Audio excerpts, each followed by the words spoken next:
Dame i gospodo novinari, dragi prijatelji, veoma mi je drago što danas imam priliku da vam se obratim i da u ime Nove snage Srbije podržim formiranje ovog opozicionog saveza za bolji Beograd.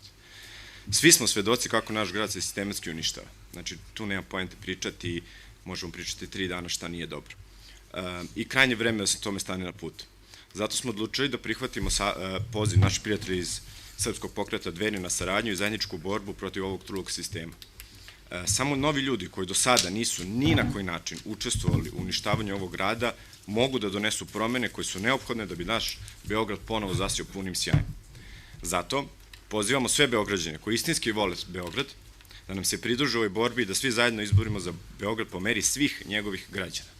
I hteo bih samo jednu rečenicu da dodam kako sam ja uopšte krenuo u celu priču, pa sam ja bio apolitičan prilično. Moja supruga je meni jednom prilikom kući rekla: sve im mogu oprostiti, ali uništenje mog Beograda im nikad neću oprostiti. Tako da mislim da je ovo krajnje vreme da se svi potrudimo da spasimo šta se spasiti može. Hvala.